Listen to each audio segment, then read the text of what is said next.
여러분 안녕하십니까? 정치내비게이션의 아나운서 정승조입니다. 집단 휴진을 앞두고 대한의사협회와 정부가 타협점을 찾아냈습니다. 집단 휴진의 쟁점이었던 원격진료에 대해서 6개월간 시범사업 후에 입법을 추진하기로 합의를 했고요. 수가 결정과 관련한 건강보험정책심의위원회 공익대표는 가입자와 공급자를 동수로 구성하는 등 절충점을 찾았습니다.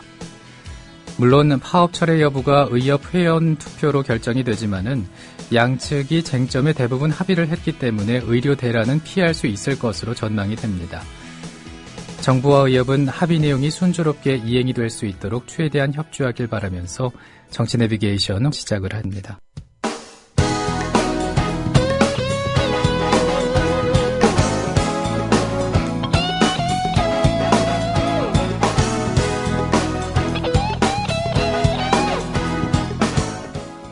현장성과 깊이가 다른 정치 해설. 지금 여러분께서는 국민TV 라디오 정치 내비게이션을 듣고 계십니다. 진행의 정승조 아나운서입니다. 정가레이더 시간입니다. 오늘은 한겨레 21의 김혜영 기자 전화 연결돼 있습니다. 안녕하십니까? 네, 안녕하세요. 네, 종합편성 채널 방송사들이 모두 재승인 심사에서 기준 이상의 점수를 받아서 사실상 재승인이 이루어질 전망인데 네. 그 방통위가 최종적으로 재승인을 확정한 건 아니죠? 예, 어제 방송통신위원회가 논의를 하긴 했는데 방송 공정성 확보 방안을 제출하라 이걸 포함해서 이제 여러 가지 조건을 제시를 했습니다.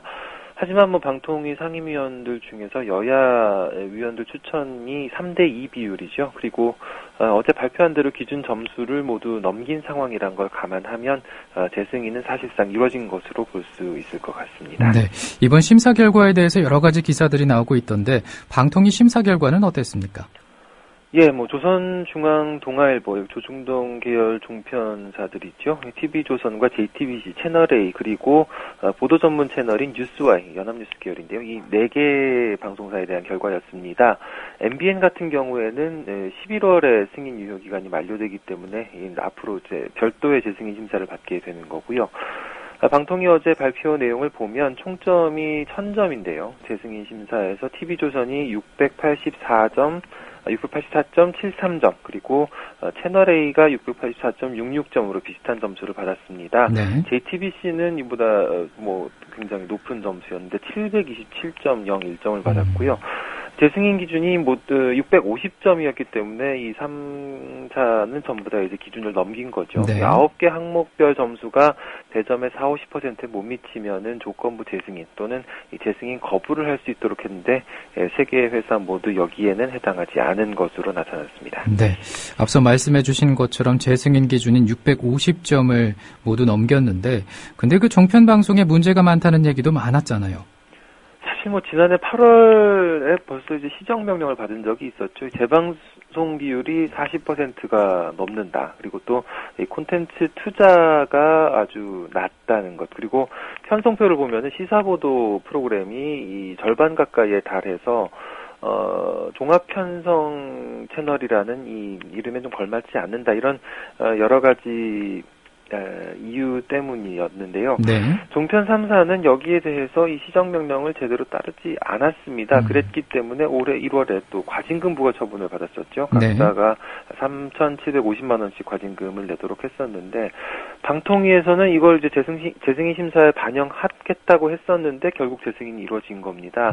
방통위가 이 종편을 지나치게 감싼다 이런 비판이 있는 것도 사실이었지만 이런 여러 가지 문제들을 인정했던 부분도 있는 거죠. 그럼에도 재승인이 이루어졌다는 건 좀 의아스럽다 이런 반응도 많이 나오고 있습니다. 네, 이번 얘기에 대해서 결과에 대해서 여러 가지 얘기가 또 나올 것 같습니다.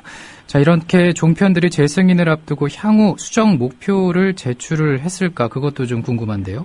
그렇죠. 이번에 사실 재승인 심사 내용이 이제 이 방송사들에서 제출한 향후 목표에 대한 승인이었는데 이거 이제 많이 수정이 돼 있습니다. 예전에 애초 계획보다는 콘텐츠 투자 계획을 아예 낮추겠다 이렇게 수정한 것도 있었는데, 네. 뭐 예를 들어서 TV조선 같은 경우에 2010년 승인 심사 때는 보도 프로그램 편성 비율을 25% 안팎으로 하겠다라고 제시를 했었습니다. 하지만 이번에 새로 낸 사업 계획서를 보면은 40%로 올라가 있습니다. 차별화된 보도 전문 종편이다 이렇게 제시를 하고 있는데, 결국 뭐 시사 프로그램이 논란이 되고 있지만 이걸 아예 그냥 이 비율을 높이는 쪽으로 조정을 하겠다는 거죠. 네. 앞으로 차차 줄여가겠다고 했으니까 뭐 좀 두고 봐야 될 것 같긴 한데요.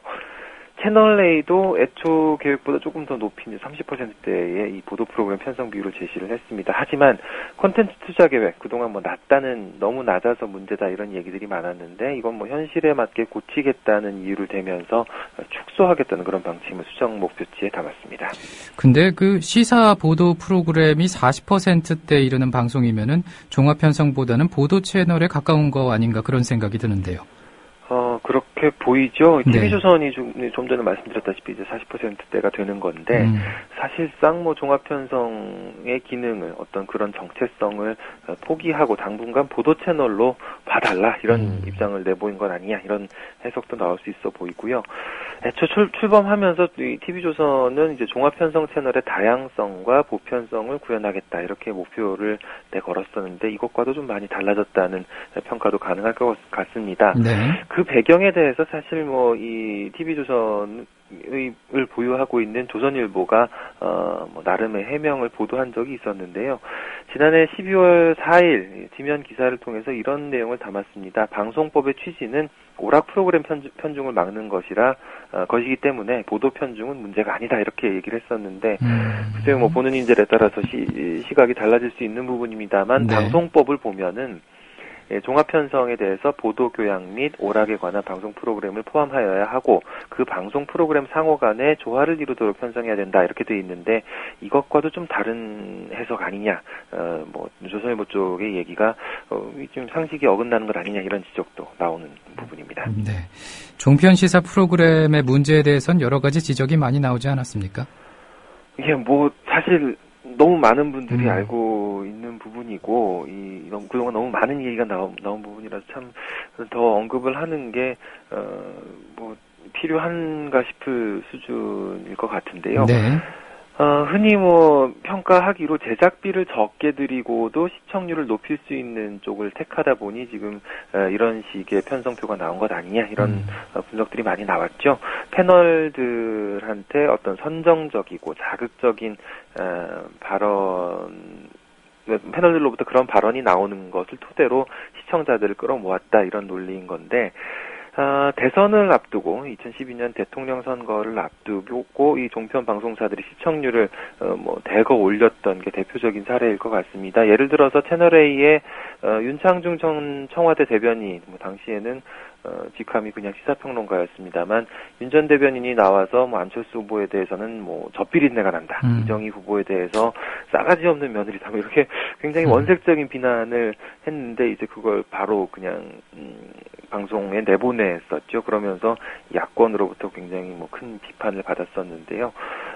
또 이 박근혜 후보에 대해서는 이 반대로 형광등 100개를 켜놓은 듯한 아우라, 눈이 살아있다, 이렇게 칭찬으로 일관하는 모습을 보였는데, 여야에 대해서 굉장히 상반된 그런 보도 내용이었던 거죠. 네. 그런가 하면은 이 근거가 없는 주장도 문제가 되곤 했었잖아요. 그렇죠. 작년에 이제 5.18 광주항쟁을 다룬 이 보도들이 좀 보도가 아니라 이제 어떤 시사 토크 프로그램들이 문제가 됐었는데, TV조선과 채널A였죠. 5.18 광주민주화운동 운동 때 북한군 특수부대가 침투했다 이런 주장을 여과 없이 그냥 내보내면서 큰 반발을 샀었죠. 네. 또 야당 소속의 지방자치단체장들을 종북 인사다 이렇게 비난을 하기도 했었고, 호남 지역의 투표 성향을 전하면서 이건 정신질환 아니냐 이렇게 비난하는 그런 방송도 있었습니다. 이런 시사 프로그램들 같은 경우에 공정성, 객관성, 명예훼손 금지 같은 이런 방송 심의 규정을 어겼다는 이유로 방송통신심의위원회에서 제재를 받는 그런 어떤 단골 프로그램으로 자리 잡기도 했었습니다. 그러면 그 재승인을 앞둔 시점에도 그랬나요? 어땠습니까? 사실 뭐 좀 그 수위를 낮춰야 될 것 같다는 생각도 드는데 네. 또 한편으로는 일부 좀 뭐 문제가 많이 됐던 평론가들을 제가 본 적이 있었는데 작가들이 좀 이렇게 말씀을 좀 조심해달라는 식으로 주의를 주는 그런 모습도 있긴 있었습니다. 네. 그런데 뭐 그게 제대로 작동을 하지 않은 건지 민주당과 새정치연합의 신당 창당에 대해서 최근에 뭐 이야기 나온 걸 보면 대국민 사기극이다 이렇게 뭐 이런 발언을 그냥 내보내기도 했었고요. 지난 7일이었죠. 이 채널A의 프로그램인 쾌도남마에서 사회자 출연자들이 이 안철수 의원에 대해서 초등학교 2학년 정도 수준이다. 설수야 놀자가 생각난다. 뭐 이런 발언도 내보냈습니다. 다른 시사 프로그램에서 이런 발언들이 뭐 과연 나올 수 있을까 싶은데요. 민주당의 공정언론대책특별위원회가 꾸려져서 2월부터 종편 모니터링을 진행해 왔습니다. 어제 이 뭐 종편의 문제가 될 만한 그런 사례들이다라면서 발표를 했는데 2월 한 달 동안 수집했던 편파 막말 보도 사례가 24건이었다고 했습니다. 4건은 방송통신심의위원회에 뭐 심의 요청을 했고 7건은 제작진한테 문제 제기를 했다고 민주당 특위는 밝혔습니다. 그럼 그 편파 방송이라는 게 야당을 깎아내리고 여당을 띄워줬다 뭐 이런 얘기인가요? 그렇죠. 이 민주당의 특위 쪽에서 분석하기로는 민주당과 안철수 위원장 같은 이 야권에 대해서 근거 없는 폄훼, 깎아내림이 많았다 이런 이야기가 있었습니다.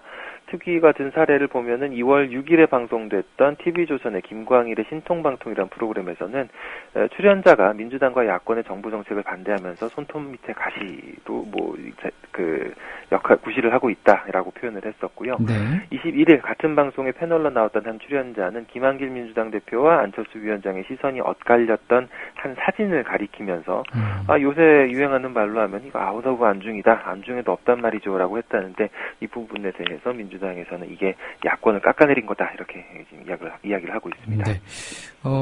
야당은 그렇게 깎아내리고 그럼 여권은 어떤 방식으로 띄워줍니까? 뭐 이거 많이 기억하실 텐데요. 2월 15일 TV조선에 이봉규의 정치 옥타곤이라는 프로그램이 있었죠. 박근혜 대통령과 김연아 선수가 강직하고 침착한 점 같은 이런 비슷한 점이 많다. 또 박근혜 대통령이 애니메이션 겨울왕국의 주인공인 엘사와 닮았다 한 게 인터넷에서도 많이 화제가 됐었습니다. 특위가 어제 한 얘기를 보면은 종편의 패널선 정도 좀 편향적이다 이런 비판도 있었는데요. 네.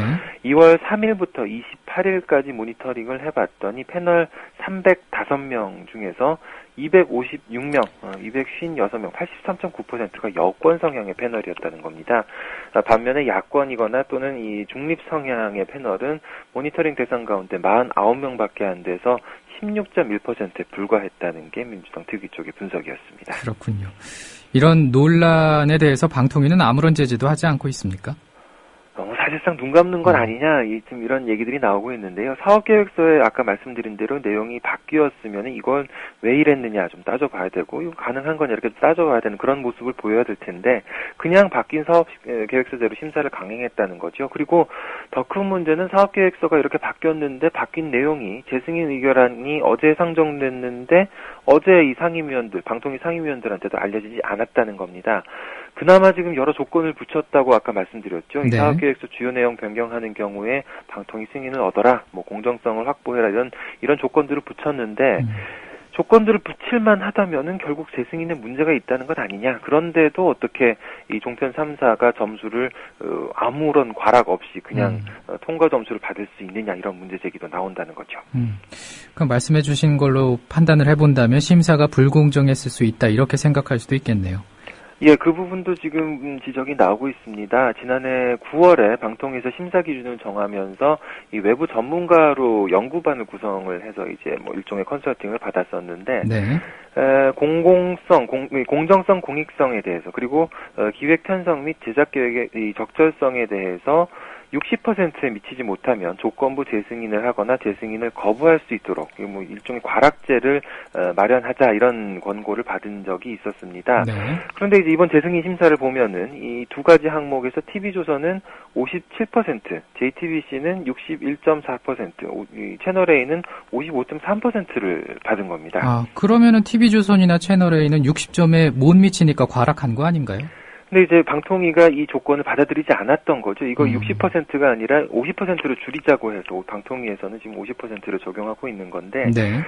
연구반에서 또 내놨던 걸 보면은 이 그러니까 방송통신심의위원회로부터 제재받는 걸 여러 차례 제재를 받게 되면은 감점을 시키자 뭐 이렇게 뭐 개량 항목을 확대하자 이렇게 제안을 하기도 했었는데 이것도 반영이 되지 않았습니다.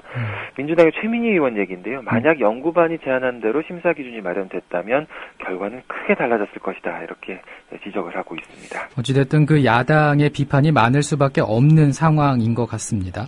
그렇죠. 뭐 애초부터 종편이 출범할 때도 이 뭐 유료 방송인데도 불구하고 의무 편성 채널이 됐었죠. 그리고 이 10번대, 10몇 번들이죠. 전부 다 황금 채널이다 이런 평가를 받는 채널을 배정받기도 하고 또 미디어랩 위탁 유예를 받아서 뭐 각종 특혜를 받아왔다는 지적이 많았는데요.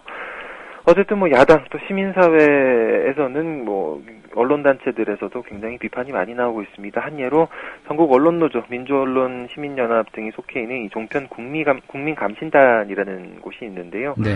어제 기자회견을 열어서 이런 이야기를 했습니다. 더 이상 종편은 방송이 아니다. 정권에 충실한 애완견일 뿐이다. 종편 재승인 절차는 최소한의 규제 질서도 반영되지 않은 이 종편이 정권의 도구임을 밝히는 것이다. 라는 이야기도 내놨습니다. 네, 오늘 여기까지 듣습니다. 고맙습니다. 감사합니다. 한겨레 21의 김혜영 기자였습니다. 우크라이나의 크림자치공화국이 주민투표에서 러시아와 통합을 하기로 결정을 해서 관련국들 사이의 긴장이 높아지고 있습니다. 주민들의 뜻을 존중하면서도 사태 악화를 피하고 평화적 해법을 찾아야 할 때가 아닌가라는 생각이 듭니다. 정치 내비게이션 내일 아침 7시에 뵙죠. 감사합니다.